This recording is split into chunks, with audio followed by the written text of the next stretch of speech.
Capítulo 22. Desde esse dia Bertoleza fez-se ainda mais concentrada e resmungona e só trocava com um amigo um ou outro monossílabo inevitável no serviço da casa.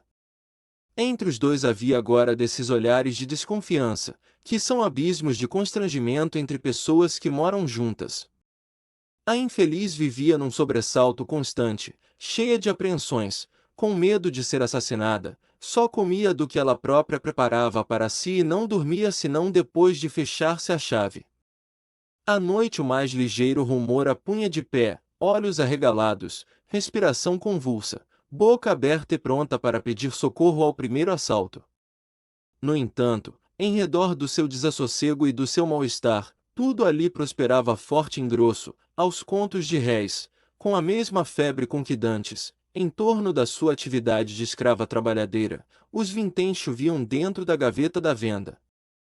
Durante o dia paravam agora em frente do armazém carroças e carroças com fardos e caixas trazidos da alfândega, em que se lia as iniciais de João Romão, e rodavam-se pipas e mais pipas de vinho e de vinagre, e grandes partidas de barricas de cerveja e de barris de manteiga e de sacos de pimenta. E o armazém, com as suas portas escancaradas sobre o público, engolia tudo de um trago, para depois ir deixando sair de novo, aos poucos, com um lucro lindíssimo, que no fim do ano causava assombros. João Romão fizera-se o fornecedor de todas as tabernas e armarinhos de Botafogo, o pequeno comércio sortia-se lá para vender a retalho.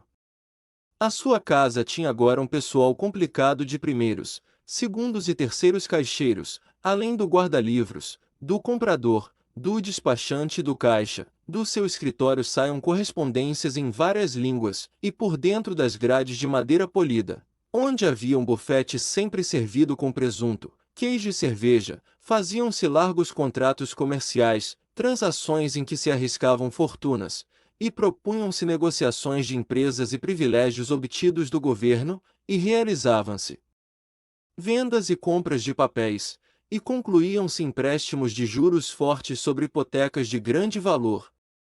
E ali ia de tudo, o alto e o baixo negociante, capitalistas adulados e mercadores falidos, corretores de praças, zangões, cambistas, empregados públicos, que passavam procuração contra o seu ordenado, empresários de teatro e fundadores de jornais, em aparos de dinheiro, viúvas, que negociavam o seu montepio, estudantes, que iam receber a sua mesada, e capatazes de vários grupos de trabalhadores pagos pela casa, e, destacando-se de todos, pela quantidade, os advogados e a gente miúda do foro.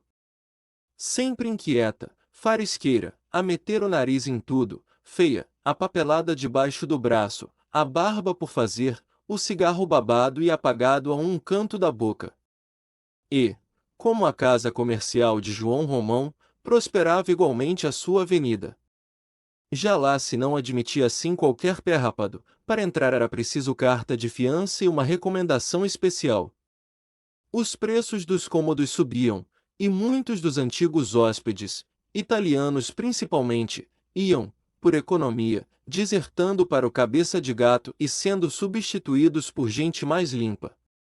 Decrescia também o número das lavadeiras, e a maior parte das casinhas eram ocupadas agora por pequenas famílias de operários, artistas e praticantes de secretaria. O cortiço aristocratizava-se. Havia um alfaiate logo à entrada, homem sério, de suíças que cosia na sua máquina entre oficiais, ajudado pela mulher, uma lisboeta cor de nabo, gorda, velhusca, com um princípio de bigode e cavanhaque, mas extremamente circunspecta, em seguida um relojoeiro calvo, de óculos, que parecia mumificado atrás da vidraça em que ele, sem mudar de posição, trabalhava, da manhã até à tarde, depois um pintor de tetos e tabuletas, que levou a fantasia artística ao ponto de fazer, a pincel, uma trepadeira. Em volta da sua porta, onde se viam pássaros de várias cores e feitios, muito comprometedores para o crédito profissional do autor, mais adiante instalara-se um cigarreiro, que ocupava nada menos de 3 números na estalagem e tinha 4 filhas e 2 filhos a fabricarem cigarros, e mais 3 operárias que preparavam palha de milho e picavam e desfiavam tabaco. Florinda, metida agora com um despachante de estrada de ferro, voltará para o São Romão e trazia a sua casinha em muito bonito pé de limpeza e arranjo. Estava ainda de luto pela mãe, a pobre velha Marciana, que ultimamente havia morrido no hospício dos doidos. Aos domingos o despachante costumava receber alguns camaradas para jantar, e como a rapariga puxava os feitios da Rita Baiana, as suas noitadas acabavam sempre em pagode de dança e cantarola, mas tudo de portas adentro, que ali já se não admitiam sambas e chinfrinadas ao relento. A machona quebrara um pouco de gênio depois da morte de Agostinho e era agora visitada por um grupo de moços do comércio, entre os quais havia um pretendente à mão de Nenen, que se mirrava já de tanto esperar a seco por marido. Alexandre fora promovido a sargento e impertigava-se ainda mais dentro da sua farda nova, de botões que cegavam. A mulher, sempre indiferentemente fecunda e honesta, parecia criar bolor na sua moleza úmida e tinha um ar triste de cogumelo. Era vista com frequência a dar de mamar a um pequerrucho de poucos meses, empinando muito a barriga para a frente, pelo hábito de andar sempre grávida. A sua comadre Léone continuava a visitá-la de vez em quando, aturdindo a atual pacatez daquele cenóbio com as suas roupas gritadoras. Uma ocasião em que lá fora, um sábado à tarde, produzira grande alvoroço entre os decanos da estalagem, porque consigo levava Pombinha, que se atirara ao mundo e vivia agora em companhia dela. Pobre Pombinha! No fim dos seus primeiros 2 anos de casada já não podia suportar o marido, todavia, a princípio, para conservar-se mulher honesta, tentou perdoar-lhe a falta de espírito, os gostos rasos e a sua risonha e fatigante palermice de homem sem ideal, ouviu-lhe, resignada, as confidências banais nas horas íntimas do matrimônio, atendeu-o nas suas exigências mesquinhas de ciumento que chora, tratou-o com toda a solicitude. Quando ele esteve a decidir com uma pneumonite aguda, procurou afinar em tudo. Com o pobre rapaz, não lhe falou nunca em coisas que cheirassem a luxo, a arte, a estética, a originalidade, escondeu a sua mal-educada e natural intuição pelo que é grande, ou belo, ou arrojado, e fingiu ligar interesse ao que ele fazia, ao que ele dizia, ao que ele ganhava, ao que ele pensava e ao que ele conseguia com paciência na sua vida estreita de negociante rotineiro, mas, de repente, faltou-lhe o equilíbrio e a mísera escorregou, caindo nos braços de um boêmio de talento, libertino e poeta, jogador e capoeira.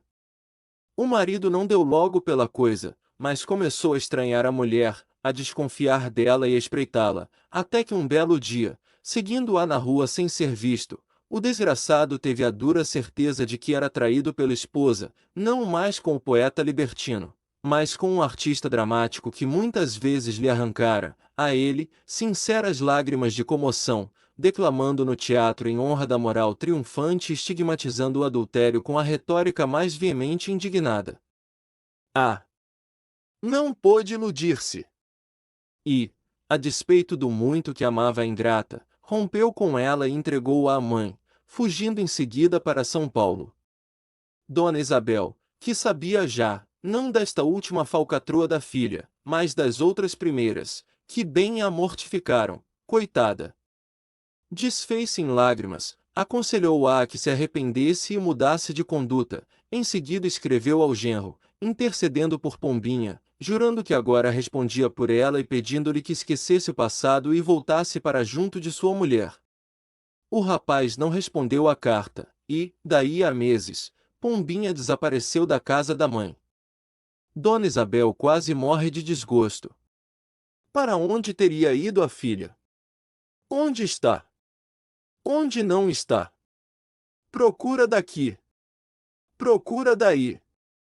Só a descobriu semanas depois, estava morando num hotel com Léone. A serpente vencia afinal. Pombinha foi, pelo seu próprio pé, atraída, meter-se-lhe na boca. A pobre mãe chorou a filha como morta, mas, visto que os desgostos não lhe tiraram a vida por uma vez, e como a desgraçada não tinha com que matar a fome, nem forças para trabalhar, aceitou de cabeça abaixo o primeiro dinheiro que Pombinha lhe mandou.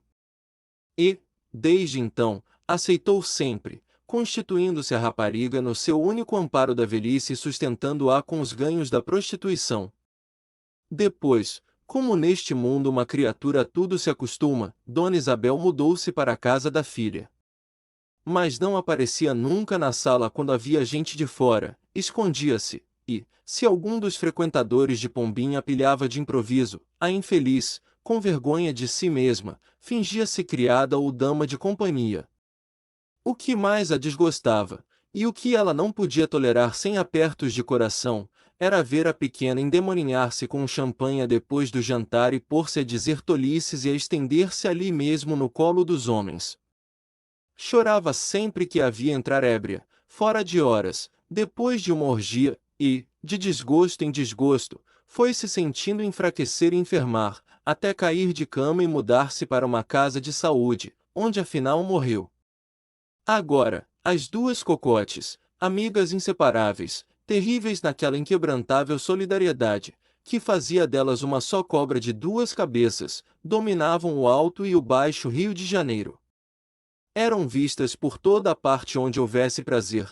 À tarde, antes do jantar, atravessavam o catete em carro descoberto, com a Juju ao lado. À noite, no teatro, em um camarote de boca chamavam sobre si os velhos conselheiros desfibrados pela política e ávidos de sensações extremas, ou arrastavam para os gabinetes particulares dos hotéis os sensuais e gordos fazendeiros de café, que vinham à corte esbodegar o farto produto das safras do ano, trabalhadas pelos seus escravos. Por cima delas duas passará uma geração inteira de devassos. Pombinha, só com 3 meses de cama franca, fizera-se tão perita no ofício como a outra. A sua infeliz inteligência, nascida e criada no modesto lodo da estalagem, medrou logo admiravelmente na lama forte dos vícios de largo fôlego, fez maravilhas na arte. Parecia adivinhar todos os segredos daquela vida, seus lábios não tocavam em ninguém sem tirar sangue, sabia beber, gota a gota, pela boca do homem mais avarento, todo o dinheiro que a vítima pudesse dar de si. Entretanto, lá na Avenida São Romão, era, como a mestra, cada vez mais adorada pelos seus velhos e fiéis companheiros de cortiço. Quando lá iam, acompanhadas por Juju, a porta da Augusta ficava, como dantes, cheia de gente, que as abençoava com o seu estúpido sorriso de pobreza hereditária e humilde. Pombinha abria muito a bolsa, principalmente com a mulher de Jerônimo, a cuja filha, sua protegida predileta, votava agora, por sua vez, uma simpatia toda especial, idêntica à que noutro tempo inspirara ela própria a Leone. A cadeia continuava e continuaria interminavelmente. O cortiço estava preparando uma nova prostituta naquela pobre menina desamparada, que se fazia mulher ao lado de uma infeliz mãe ébria. E era, ainda assim, com essas esmolas de Pombinha, que na casa de Piedade não faltava de todo o pão, porque já ninguém confiava roupa à desgraçada, e nem ela podia dar conta de qualquer trabalho. Pobre mulher! Chegará ao extremo dos extremos. Coitada! Já não causava dó, causava repugnância e nojo. Apagaram-se-lhe os últimos vestígios do brio. Vivia andrajosa, sem nenhum trato e sempre ébria, dessa embriaguez sombria e mórbida que se não dissipa nunca.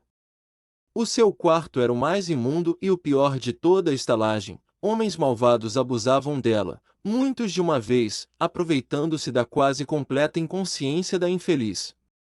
Agora, o menor trago de aguardente a punha logo pronta, acordava todas as manhãs apatetada, muito triste, sem ânimo para viver esse dia, mas era só correr a garrafa e voltavam-lhe as risadas frouxas, de boca que já se não governa. O empregado de João Romão, que ultimamente fazia as vezes dele na estalagem, por 3 vezes a enxotou, e ela, de todas, pediu que lhe dessem alguns dias de espera, para arranjar casa. Afinal, no dia seguinte ao último em que Pombinha apareceu por lá com Leone e deixou-lhe algum dinheiro, despejaram-lhe os tarecos na rua. E a mísera, sem chorar, foi refugiar-se, junto com a filha, no cabeça de gato que, à proporção que o São Romão se engrandecia, mais e mais ia se rebaixando acanalhado, fazendo-se cada vez mais torpe, mais abjeto, mais cortiço. vivendo satisfeito do lixo e da salsugem que o outro rejeitava, como se todo seu ideal fosse conservar inalterável, para sempre, o verdadeiro tipo da estalagem fluminense, a legítima, a legendária, aquela em que há um samba e um rolo por noite, aquela em que se matam homens sem a polícia descobrir os assassinos, viveiro de larvas sensuais em que irmãos dormem misturados com as irmãs na mesma lama, paraíso de vermes, brejo de lodo quente e fumegante, donde brota a vida brutalmente, como de uma podridão,